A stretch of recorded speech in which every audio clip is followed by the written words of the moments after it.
Chapter 32, Respiratory Failure in ARDS.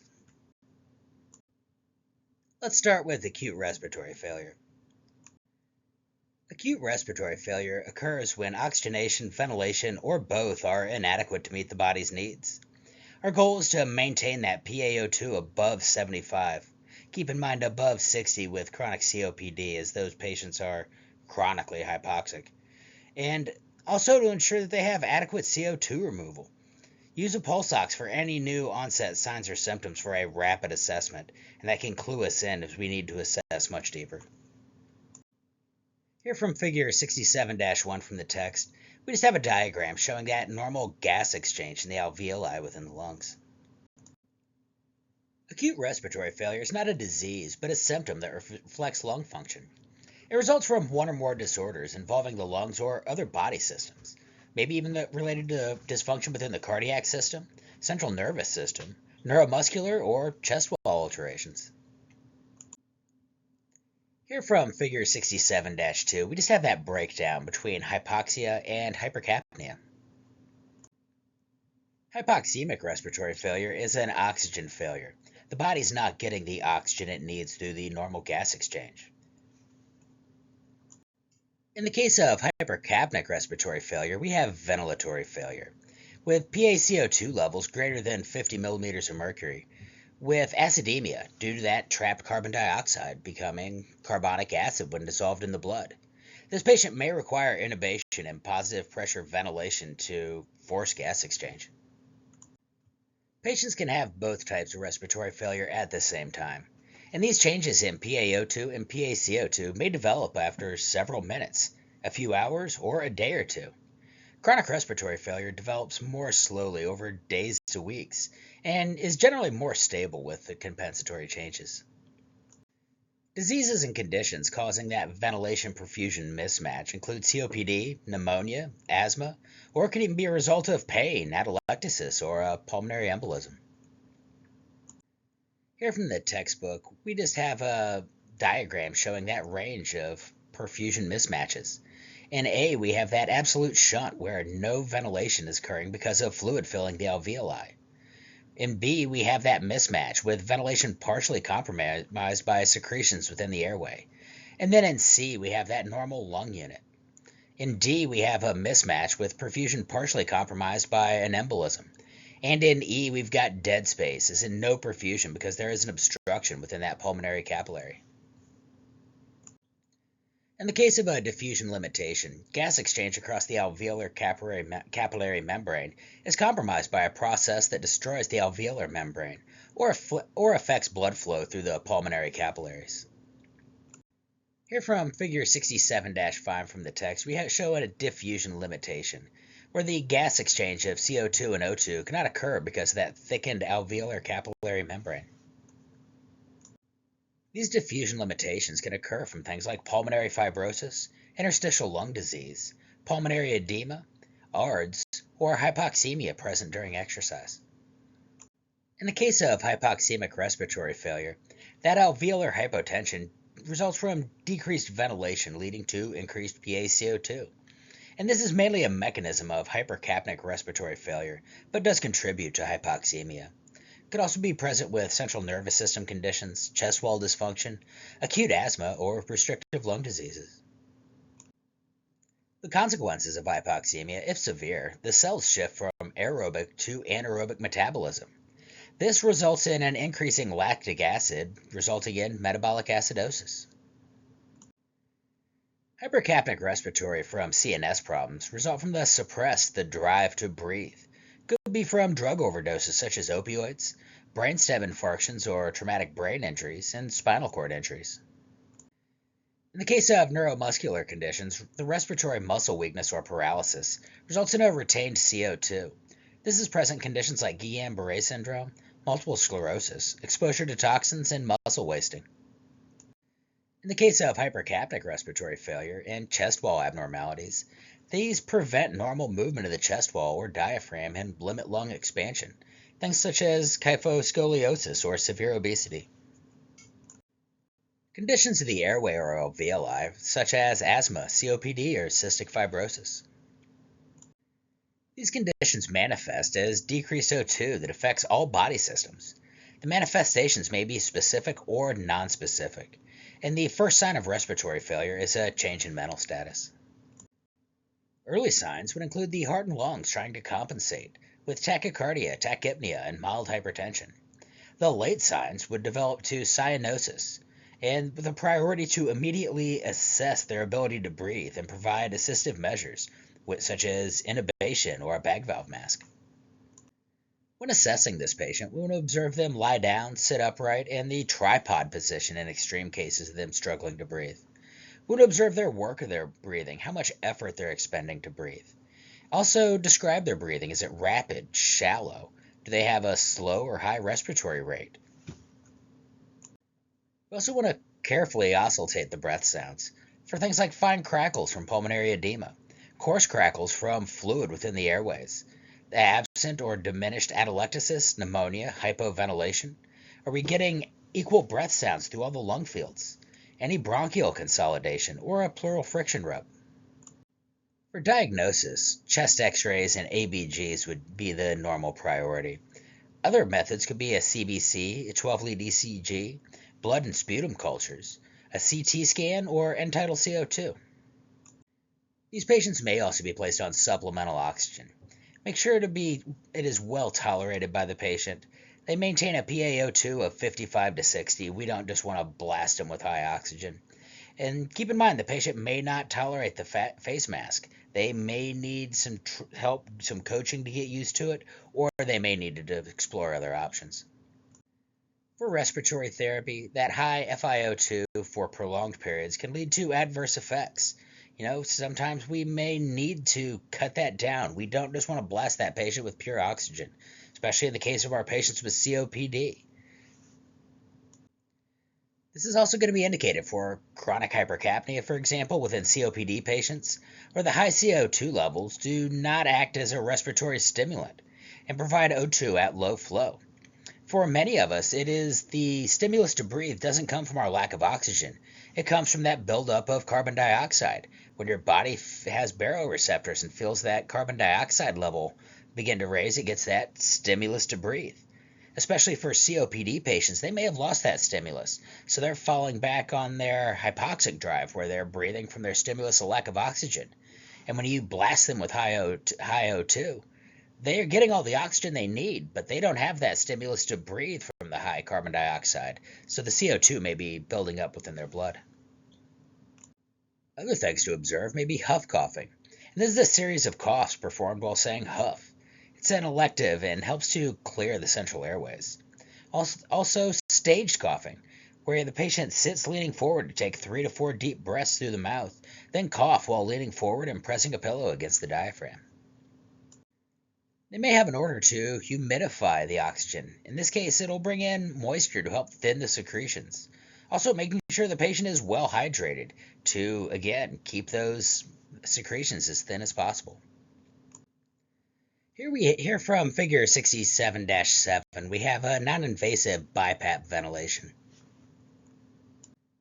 In the case of drug therapy, our goal is to reduce airway inflammation and bronchospasm, relieve pulmonary congestion, treat infections, or reduce the overall anxiety, pain, and the patient's restlessness.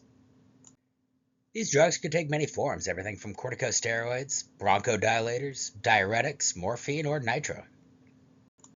In the case of the elderly, risk factors for respiratory failure include decreased ventilatory capacity, alveolar dilation, larger air spaces, loss of surface area, decreased elastic recoil, decreased chest wall compliance, and decreased respiratory muscle strength. The respiratory insufficiency could stimulate a change in respirations. That PaO2 must fall further and the PaCO2 must increase higher. Tobacco use is a major risk factor, along with poor nutritional status and less cardiopulmonary physiologic reserves. Next, let's talk about ARDS, acute respiratory distress syndrome. ARDS is a sudden progressive form of acute respiratory failure, and the alveolar capillary membrane becomes damaged and more permeable to intravascular fluid. The stages of edema formation within ARDS, in the case of A, is a normal alveoli and pulmonary capillary. in figure B is interstitial edema that occurs with increased flow of fluid into that interstitial space. And in C is the alveolar edema that's occurring with the fluid across the alveolar capillary membrane. The injury or exudative phase begins 24 to 72 hours after the initial lung injury, could be direct or indirect, and lasts up to 7 days. The interstitial edema occurs from engorgement of peribronchial and perivascular interstitial space. The fluid surrounding the alveoli crosses the membrane and enters the alveolar space, while the capillary blood cannot be oxygenated, resulting in a perfusion mismatch and intrapulmonary shunt. The exact cause of damage to the alveolar capacity membrane is unknown, and may be a stimulation of inflammatory and immune systems. The stimulation attracts neutrophils to the pulmonary interstitium and releases biochemical, humoral, and cellular mediators, leading to increased pulmonary capillary permeability. In the fibrotic or fibroproliferative phase, could be chronic or late phase. It occurs 2 to 3 weeks after that initial lung injury. And for those that don't fully recover, the lung is completely remodeled by collagen and fibrous tissues. In this fibrotic or fibroproliferative stage, the decreased lung compliance is a result, along with decreased area for the gas exchange. Pulmonary hypertension could also occur, with calcium channel blockers being used to reduce the patient's dyspnea. Some patients survive the acute phase of a lung injury, along with a pulmonary edema that results and resolves, with a complete recovery within a week or so. Survival chances are poor for those who enter the fibrotic phase, though.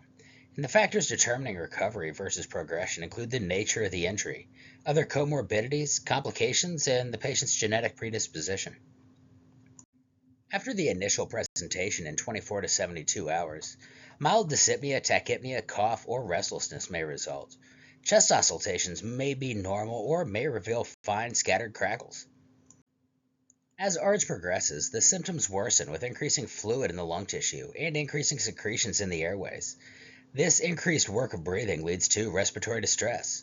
The tachypnea and intercostal and suprasternal retractions may be present, with tachycardia, diaphoresis, and changes in mental status also being present.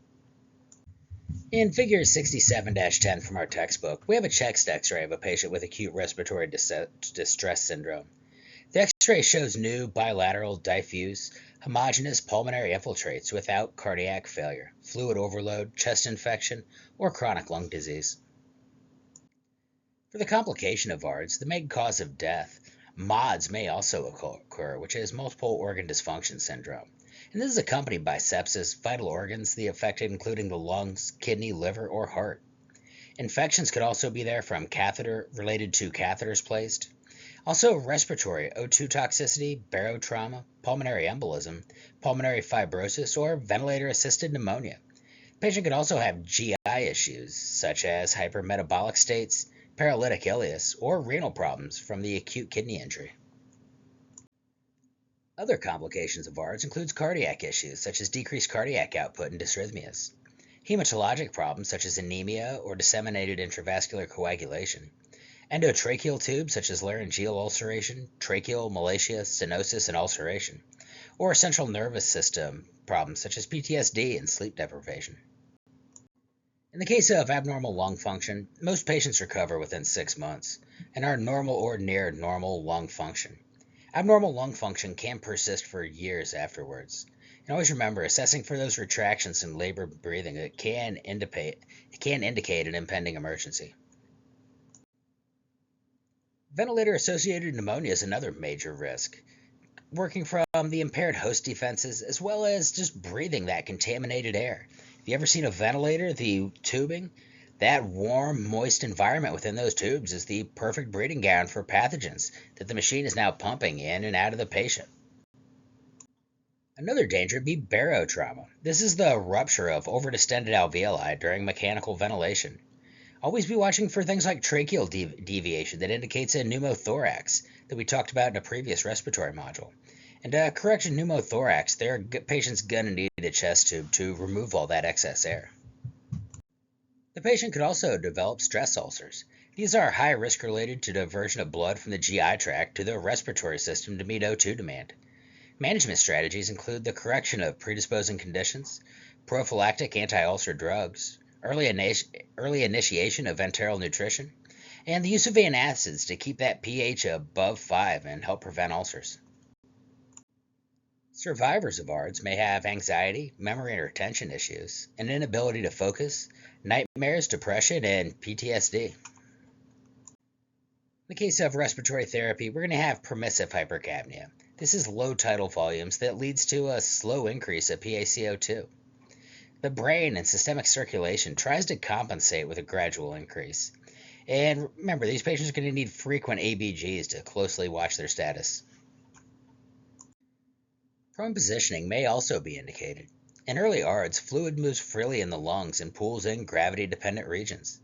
When in a supine position, the mediastinal contents and heart place more pressure on the lungs and predispose the patient to atelectasis. This prone positioning is an option for refractory hypoxemia and when other strategies fail to increase the PaO2.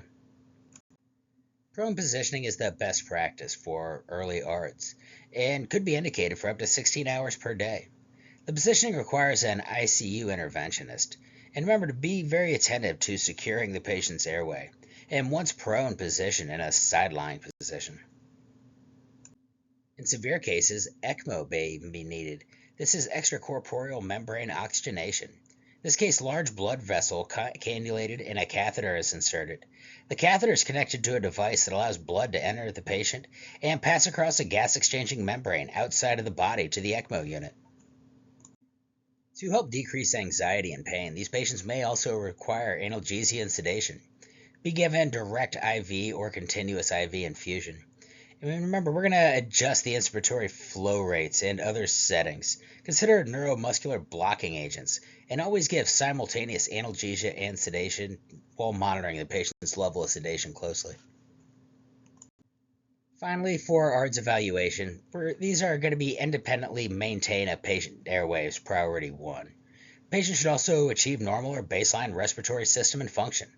Maintain adequate oxygenation as shown by normal and baseline ABGs. Have normal hemodynamic status and be free of complications. But anyway, that's all I got for this chapter. I'll see you in the next slides.